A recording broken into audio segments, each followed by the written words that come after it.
Hello everybody and welcome to part 10 of Kerbal Space Program, The Journey Continues. We are here in the depths of space with our brand new interplanetary craft, the Galileo, which is rapidly approaching its destination of Eve. Now this did cause me a bit of panic as I was recording the gameplay footage for the last video. I think I actually mentioned it right at the end of the last video.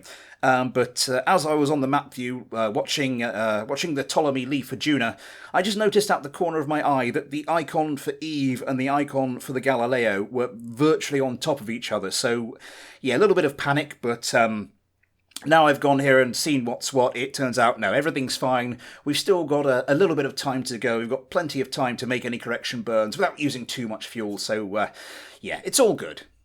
And this is good news, because our first order of business is to make such a correction burn.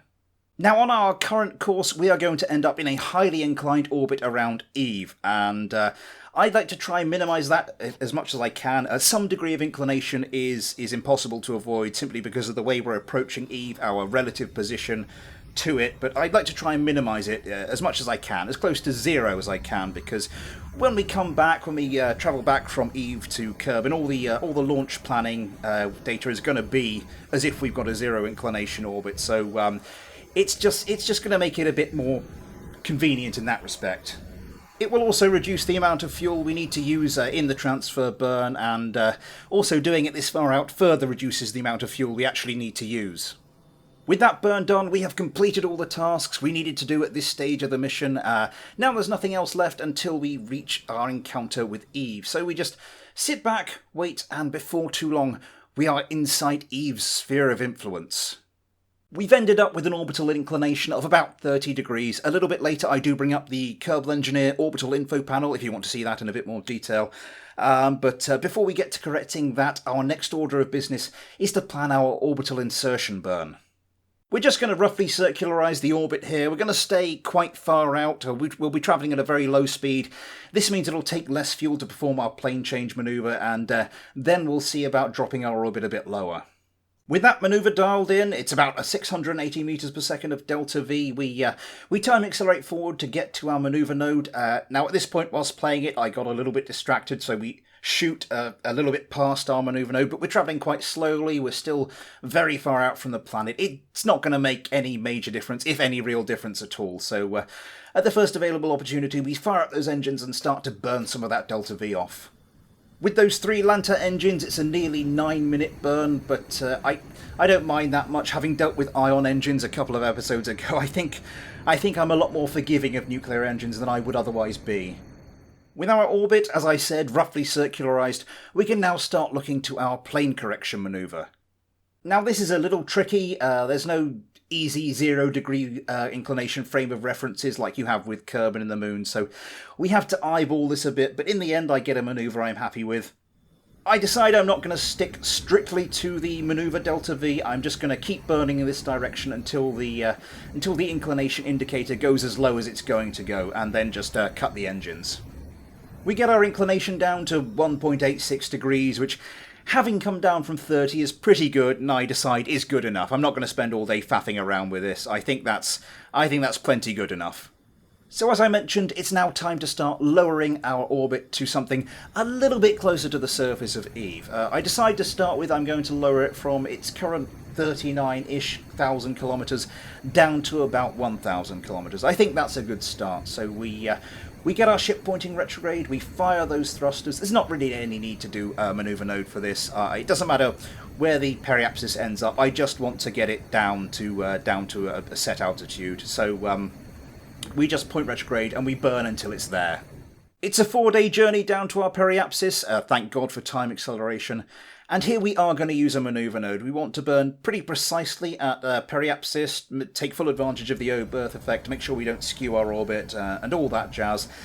And with these nuclear engines, you do need a little bit of advance warning as to when you should start burning.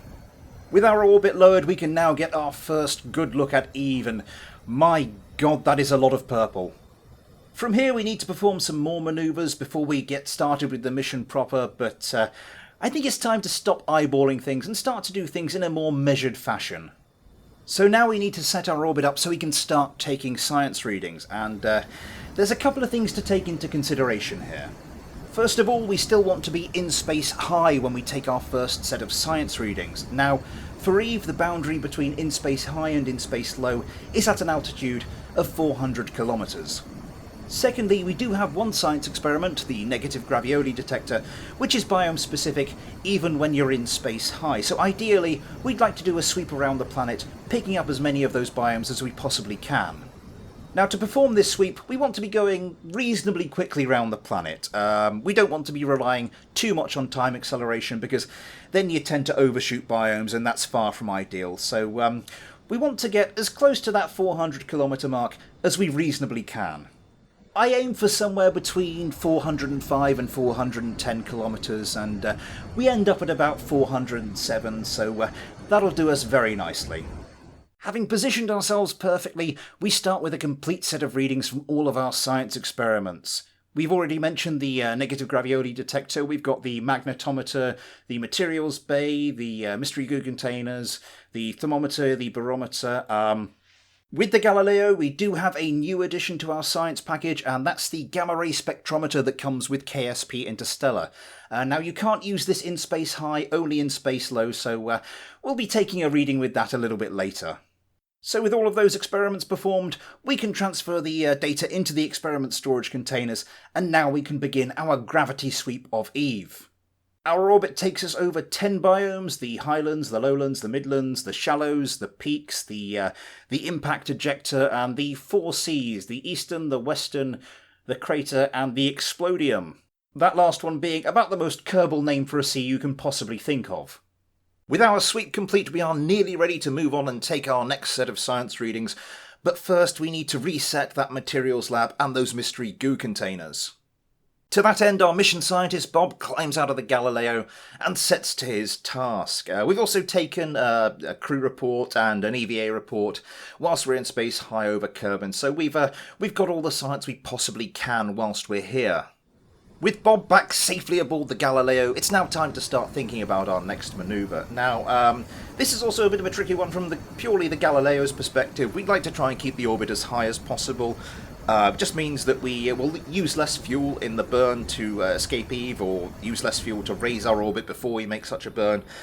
From the point of view of the Eve skimmer, that's got a lot of delta V. It doesn't have a lot of thrust, so to make manoeuvring to and from the Galileo a bit more feasible, we kind of like it to be as low as possible. So in the end, I go for a compromise of about 200 kilometers. With hindsight, I probably could have made it a little bit higher, 250 kilometers, possibly even 300, but, you know, it is what it is, and we'll deal with everything else a little bit later. Regardless, now that we're here, we can get on with grabbing some more science. Now, this time we do things in the opposite order. We start with our gravity sweep, so we make our way round the planet, taking our readings from those same 10 biomes, this time in space low over Eve. Our orbit just takes us over the very tip of the Western Sea, so we have to pay attention when we're picking that biome up, but apart from that there aren't any real difficulties, and before too long we find ourselves back to roughly where we started, with our gravity sweep complete. We perform the rest of our experiments. This time we do get to use the gamma-ray spectrometer, so that gives us a healthy chunk of science. I do forget to take the crew report at this point, but I remember later, so we do get that eventually. And with all of that done and the data transferred to the experiment storage containers, we can once again call on the services of Bob Kerman to reset those things that need resetting. Now, this isn't strictly necessary. We're not going to be taking readings with those experiments again. It's more just for the sake of good housekeeping procedure. Now, we're not going to get any more science from this planet from in orbit, so it's time to deploy our Eve skimmer and head down for a closer look. Jebediah Kerman will be taking command for this phase of the mission. Valentina was the first to set foot on Juno, so I thought it was only fair to hand him the reins for this one. And he will be joined, of course, by our science officer, Bob. So with the crew aboard and having detached from the Galileo, our Eve skimmer can start to manoeuvre. Now, I want to reduce the orbit for this thing down to an operating orbit of about 100 kilometres. So we lower our periapsis down. It turns out to be about 105 kilometres in the end. Once we're around the other side of the planet, we can start to burn retrograde once again. We're not going to circularise the orbit this time. No, we're going straight for the atmosphere. Now, the atmosphere on Eve gets very thick very quickly, so we want to avoid that if we can. We just want to graze the atmosphere, picking up the atmospheric science without having to deal with the atmosphere itself. So the atmospheric boundary on Eve is 90 kilometers. I set our periapsis for 89.5. We enter the atmosphere, but we don't have much time before we fly straight back out of it again. So we open up the cargo bay. I've bound all the experiments to an action group so we can do all of those at once. And just as we're flying out of the atmosphere, I do get Bob out to do a quick EVA report. We get a crew report. We have a couple of new or newish science experiments here. We have the gas chromatograph, which is one of the experiments that comes with KSP Interstellar. We've also got a stock science experiment that I haven't used very much, the atmospheric fluid spectrovariometer, which I notice is biome-specific. We complete our fly-through, we get round to the other side of the planet, we circularise our orbit, but I decide we're not quite done here yet. With that experiment that's biome-specific, I decided I want to take at least one more reading from another biome, just to bump up our science a little bit. Bob gets out once again. He's going to take the data from that spectrovariometer, put it aboard the command module, just so that's ready to go again. Now, last time we took readings from above the crater C.